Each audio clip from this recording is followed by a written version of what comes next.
नमस्कार, न्याय टीवी में आप सभी का स्वागत है। मैं हूं जुबी निशा।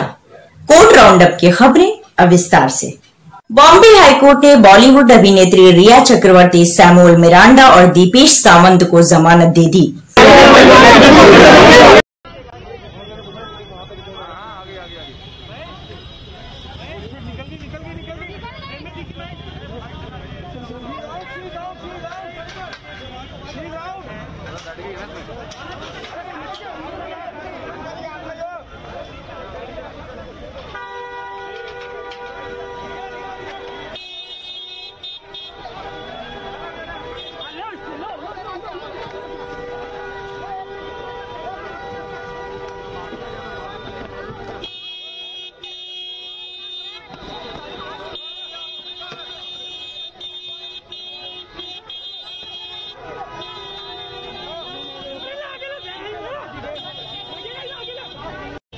नारकोटिक्स कंट्रोल ब्यूरो एनसीबी ने इन सभी के खिलाफ केस पंजीकृत किया था, जिसमें आरोप था कि इन्होंने दिवंगत अभिनेता सुशांत सिंह राजपूत को ड्रग्स खरीदने में मदद की थी।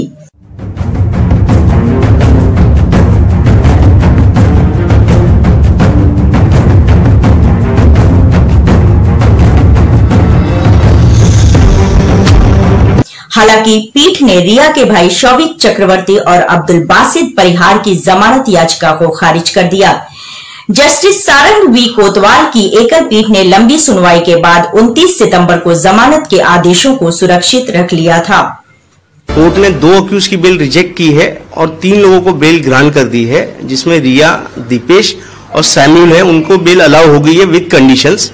और 2 लोगों है जिनकी रिजेक्ट कर दी है, वो शोविक है और एक जहीद विस्तार करके उन 2 लोगों की बेल, अब्दुल बासित, उनकी 2 लोगों की बेल रिजेक्ट कर दी गई है। एजी ने उसके ऊपर स्टे मांगा है, पर कोर्ट ने एक एडिशनल कंडीशन देके 10 दिन तक के हमें पुलिस स्टेशन अटेंड करना पड़ेगा, वो कंडीशन लगा के स्टे रिजेक्ट कर दिया है एजी का ये मैटर में। और कोर्ट ने ये भी हेल्ड कर दिया है कि जितने एनडीपीएस के सेक्शंस है वो सारे नॉन अवेलेबल है। अब पूरा रीजनिंग जजमेंट आएगा, उसके बाद ही एनालाइज करके बता सकते हैं, पर फिलहाल 3 आरोपियों को बेल देगी दी। एक और बॉलीवुड स्टार सुशांत सिंह राजपूत की मौत को एम्स की फॉरेंसिक टीम आत्महत्या का मामला बता चुकी है। वहीं दूसरी ओर उसके बैंक खाते की फॉरेंसिक ऑडिट रिपोर्ट भी कुछ संदिग्ध सुराग नहीं मिलता है।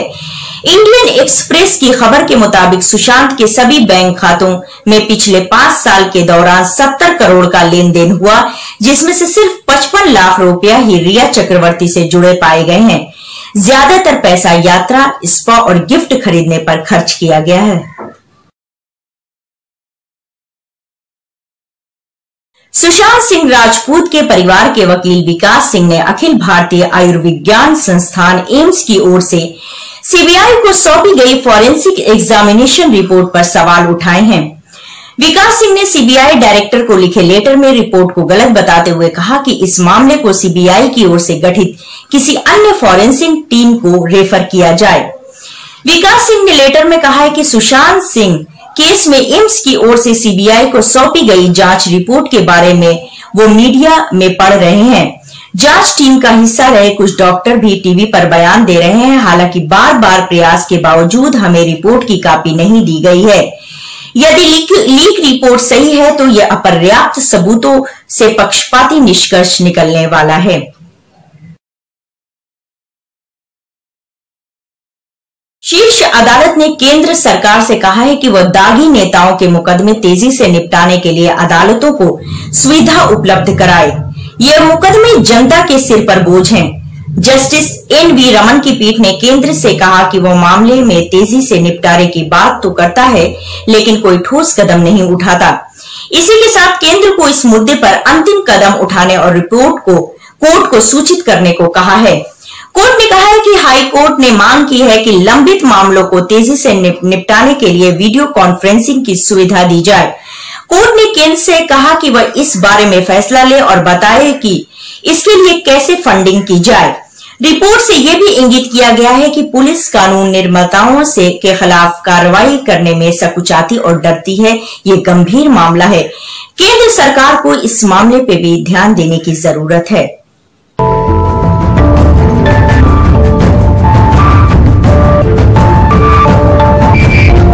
सुप्रीम कोर्ट ने बुधवार को माना है कि सार्वजनिक स्थानों पर अनिश्चित काल तक कब्जा नहीं किया जा सकता है। असहमति और लोकतंत्र हाथों हाथ चलता है, लेकिन निर्धारित क्षेत्र पर विरोध प्रदर्शन किया जाना चाहिए।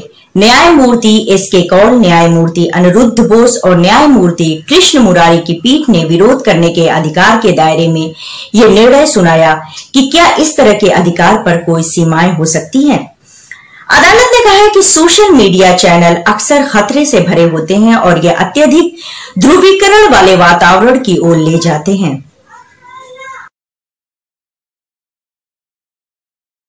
केंद्र और राज्यों को किसान अधिनियम लागू करने और राजनीतिक दलों और संगठनों द्वारा आंदोलन और जुलूसों के खिलाफ नियम और दिशा निर्देश बनाने की मांग वाली याचिका सुप्रीम कोर्ट में दाखिल की गई। हिंदू धर्म परिषद द्वारा दायर याचिका में उन आंदोलन और जुलूसों पर प्रतिबंध लगाने का आदेश भी मांगा गया जो मूल्य आश्वासन और कृषि सेवा अधिनियम 2020 की संख्या 20 और इसके बाद किसानों के अधिकार, व्यापार और वाणिज्य संवर्धन और सुविधा अधिनियम 2020 की संख्या 21 के खिलाफ या उसके पक्ष में थी।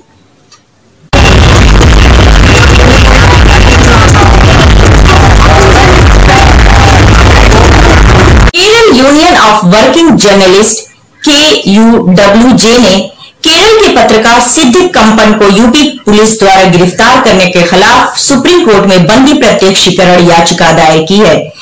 जब वह हाथरस में 19 साल की दलित लड़की से बलात्कार और हत्या की घटना को कवर करने के लिए जा रहे थे, गिरफ्तारी और गैरकानूनी और असंवैधानिक करार देते हुए KUWJ ने याचिका दायर की है। सुप्रीम कोर्ट के समक्ष उनको तत्काल प्रस्तुत करें और अवैध हिरासत से मुक्त किया जाए।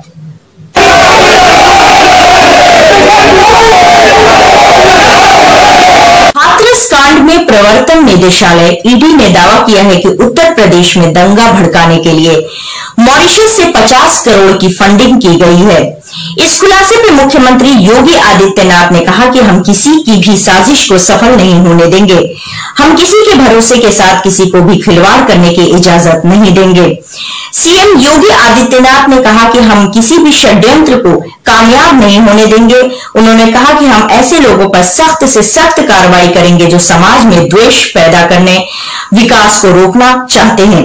सीएम बोले कि अब उत्तर प्रदेश तेजी से आगे बढ़ रहा है। आजादी के बाद सिर्फ 2 एक्सप्रेसवे बन पाया था, लेकिन 3 सालों में 3 नए एक्सप्रेसवे बन गए हैं।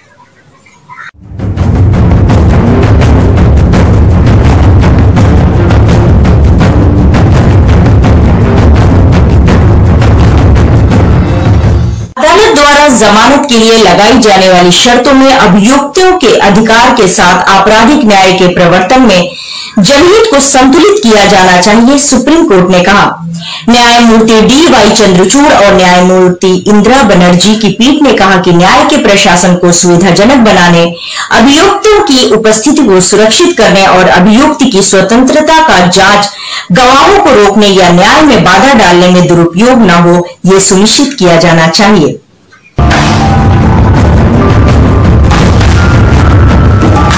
पटना उच्च न्यायालय ने मंगलवार को एम्बुलेंस सेवाएं देने वाले कर्मचारियों द्वारा कथित हड़ताल के खिलाफ एक जनहित याचिका में राज्य सरकार से जवाब मांगा। राज्य में आवश्यक सेवाओं को रोकने पर चिंता व्यक्त करते हुए मुख्य न्यायाधीश संजय करोल और न्यायमूर्ति S. कुमार की खंडपीठ ने कहा, हम केवल आशा करते हैं और उम्मीद करते हैं कि आवश्यक सेवा यानी जरूरतमंदों को एम्बुलेंस सेवा को तुरंत बहाल कर दिया जाए। ये सेवा प्रदाताओं द्वारा या राज्य सरकार के प्रयास से स्वेच्छा से हो।